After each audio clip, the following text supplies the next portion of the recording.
To start off, click on the Create Account button. There's an end user license agreement that you can read through. Click Accept. And then you're going to fill out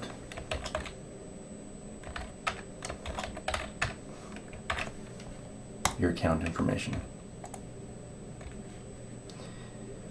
And if your organization is listed, you can choose it or start a new one. So the subscription types, there's a monthly subscription and a free account. We're going to go ahead and create the free account. And if you have a corporate or home office that has several hospitals, you can attach the one that you need to the master organization. After you fill out your organization information, you can do different billing information if you're doing a monthly subscription. Then click Create Account.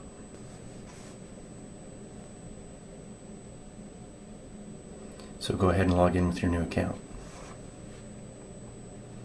After typing in all of your login information, click on Login. The email has not been validated yet, so you need to complete that step. Once you've validated the email that you find in your email account, go ahead and log in again.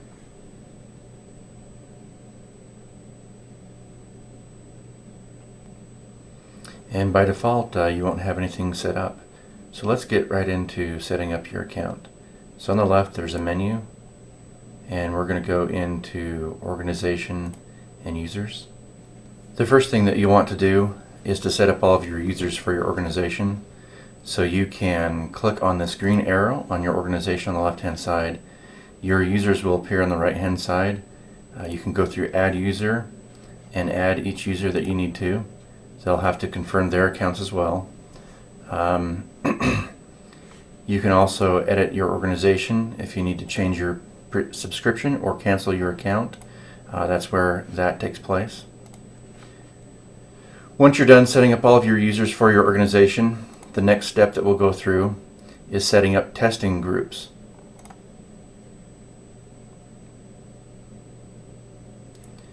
So here we'll set up 3 generic testing groups. So we'll do Test Hospital South, Clinical,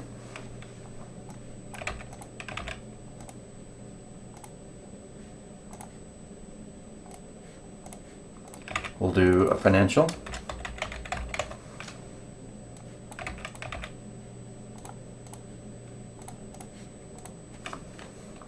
and we'll do a Systems.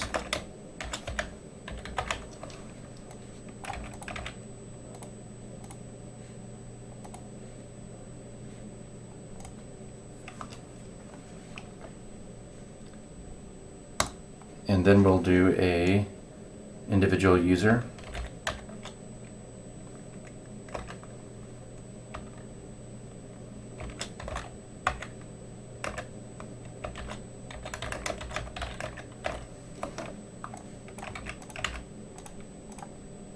You'll want to consider adding users as individual groups here so that test items can be reassigned to a specific user for your facility. So now that we've have some test groups, each test group will assign which users belong to it. To associate the user, you're just going to click on which group, testing group they belong to. So we'll put this test user in the clinical test user, that's test user 4, and click Associate User.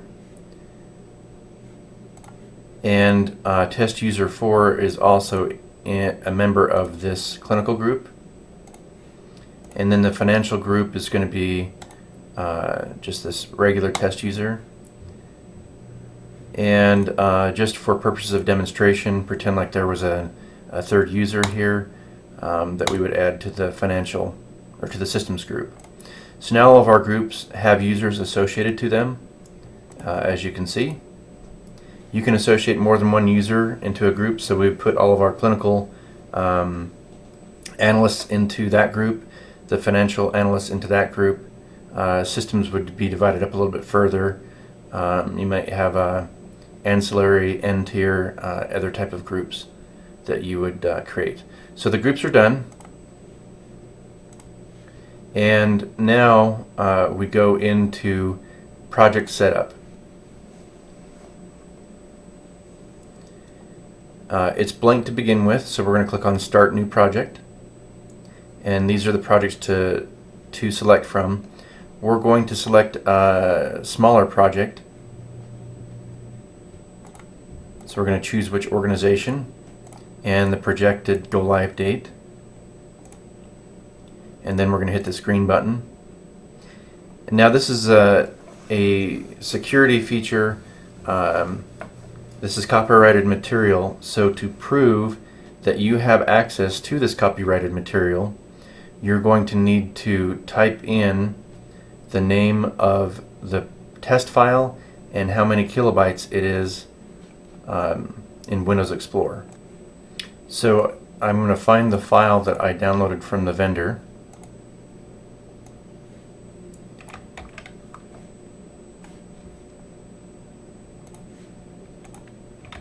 And paste that in there, and then the size in kilobytes is going to be this size in the size column, so 1599. Then I click on Authorize. So I just click on this refresh button. We'll see that that project is now available. And when I click on the project, I'll see a list of all the modules that are included. So now what we do is we assign the test groups that we just created to each module. So every module has to have one or more test groups. So for quality e-measures, this is going to be the clinical. For the patient profile, we'll make that clinical. Patient management, that'll be the financial group. Meaningful use reporting. Job stream billing will be financial. Global financial, financial, CCD will be clinical, and CDS will be clinical. Once all of the groups are assigned, then this lightning bolt on the project at the very top, you'll click on that and it will generate the test items. So that's all that's necessary to set up a test. If you were to add another project, it may have more modules, and those modules will be red. The ones that are already filled out here will carry over to your next project, so you won't have to make those assignments again. So as you can see, if you have a major upgrade that has most of the modules going forward from that point, the only setup that you're going to need to do is to start the new project. Just confirm that those are the groups that you want, and then click on the lightning, and you'll have your test ready to go. So now inside of the module, we'll close down that tab. Now you'll have your test available for your users. When they log in and select this, it will show them what they have assigned. So you can see down here on the progress bar at the very bottom, first of all, if there's enough test items, there's some page to page. There's refresh to refresh the list. This section shows the percentage of the total project. So we're at 0%, and there's 18 remaining to test. And then for my assigned group, since I'm logged in as the Test Hospital South Clinical, a user that's a member of that group, I've got total of 12 that I have to test. So for your analysts that come in and do the testing, they'll simply come in to do the testing. They'll select which module they want to test for.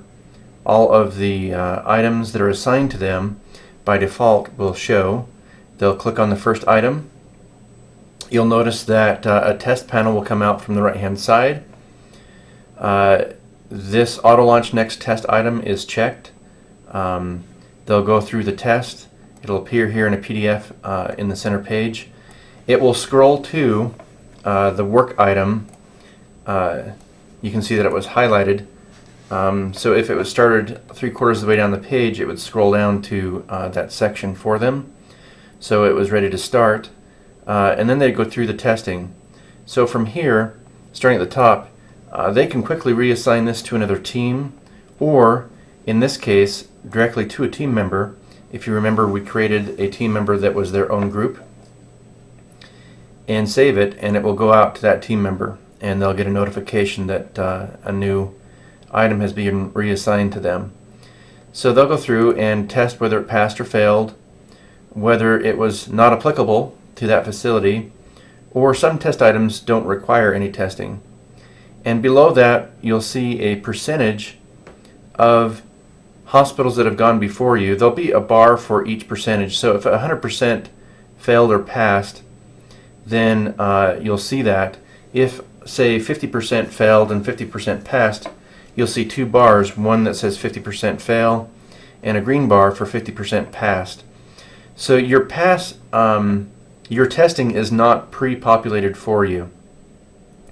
To begin with, the time starts ticking away with how many minutes I've spent on this test item.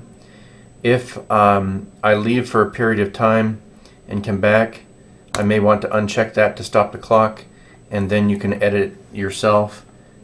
Say you spent 10 minutes on it, you can just edit that yourself. If you start back up the timer, it will start back with the actual time. So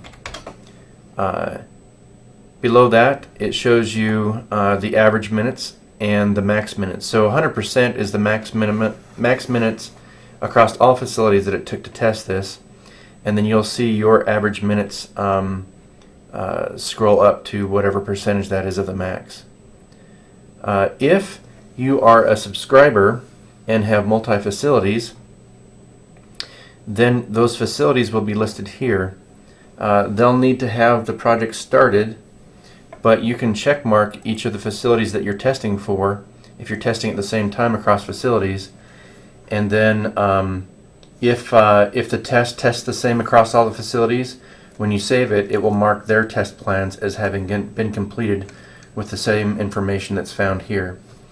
So the next section is does your test require configuration? So this is marked with just an arbitrary level of risk. So if you require configuration during the upgrade, that's going to add risk, so that's a 5. If you can do it before the upgrade, that's less of a risk, but it could delay your upgrade by having to do configuration. And if you can postpone it till after the upgrade, then it's not going to impact your upgrade as much, and that's a 1. And some items don't have any configuration needed. So again, you'll see progress bars based upon your configuration.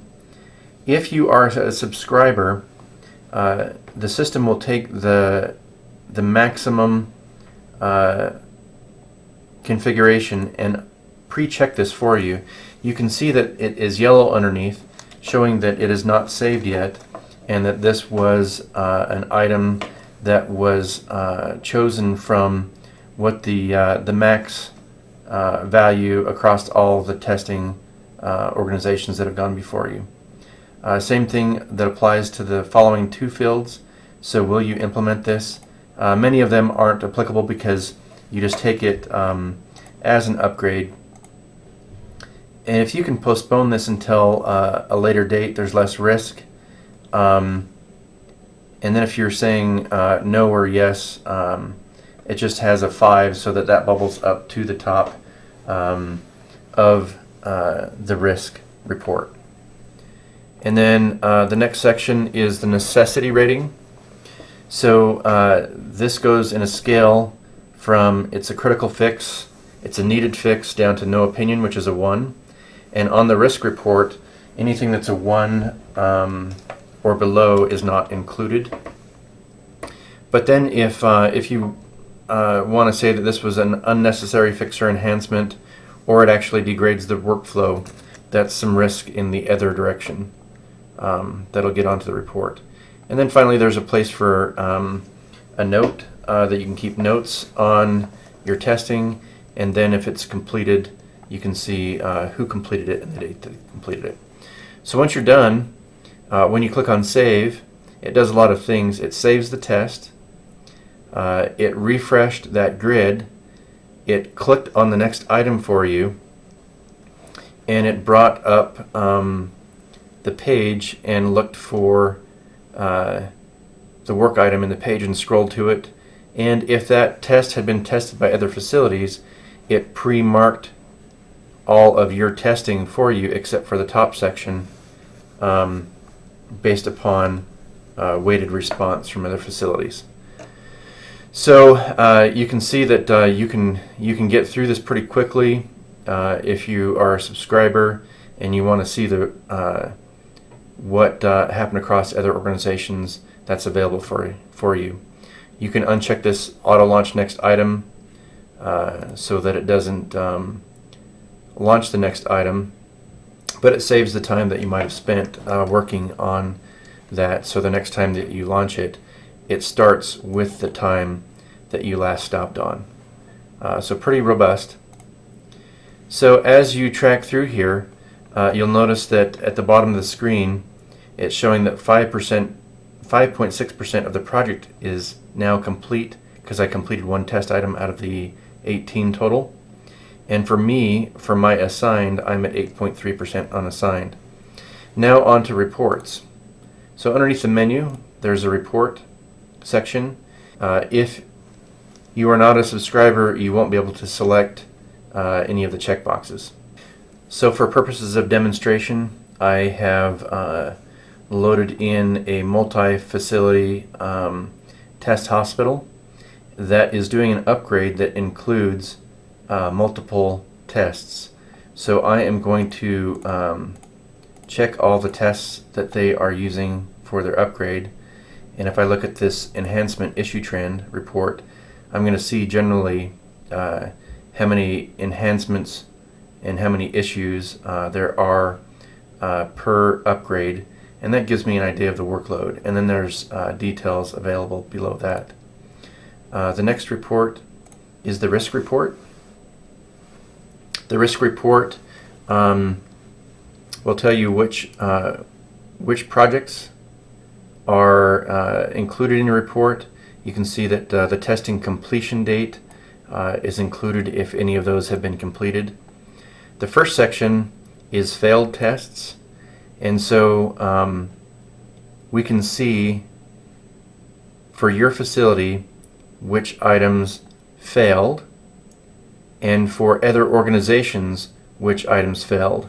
So you may be able to pick up from other organizations items that failed that maybe you didn't test really well, or vice versa. And then they are ordered by area of risk, and then average risk for another facility. So you can see that this one failed for another facility. It's a high risk item. That's something you want to look at. These are all arbitrary tests. These are not tests of those products themselves. You can see that this one, my analyst said that no testing was needed, but another facility marked it as fail, and it's a low priority. So you can see what the risk is across all the facilities who are participating in it if you're a subscriber. So again, this is only available for subscription facilities. This next section lists items that require configuration. So again, this is a comparison of your facility against all the other facilities. So if you don't have it marked and somebody else says that it does need to be required, it does need to be configured at some point, you'll see those items and be able to decide if that's something that you're missing, or if indeed it's something that you're not going to implement. The next section is items that you do have a choice to implement or not, and whether you're going to do those and what point in time you're going to do that to decrease risk to or amount of downtime to implement those post-upgrade versus during the upgrade. And then lastly are tests that did not fail but that have risk. So this will show in decreasing order by other hospitals, not your hospital, the average risk. So if some hospitals said this was a 5, some said it was a 3, it might fall down here between in the 4 point something area. So you'll be able to see a list of across all facilities what kind of risk level that each item that passed may have. So that's important information to know. The next report is the test statistics report. And this report will show you the percentage of completion by module and who is contributing to the testing, how many items they've completed. So how this is set up: when you set up a test group, you may have several members or a handful of members in a test group. You may have 1 or 2 members that are actually doing the testing. Maybe you have a third member that's assigned that is not participating. So to see who is or isn't participating in the testing, you can quickly look at that on this and see where the emphasis needs to be placed. So that's it. Pretty simple for testing. When the test is closed, there'll be a section that allows you to add items that you have issues with after your upgrade is complete that maybe weren't in the test items. We're all familiar with after an upgrade, hidden things that were unknown that are issues, and so there'll be a report for those items that's available to subscribers. So that's a quick overview of testing and some of the reports that are available, and I hope that you use Test Together to help make your test easier, more efficient, take less time, and that you'll decrease the risk in your organization by participating as a subscriber and sharing that risk across facilities.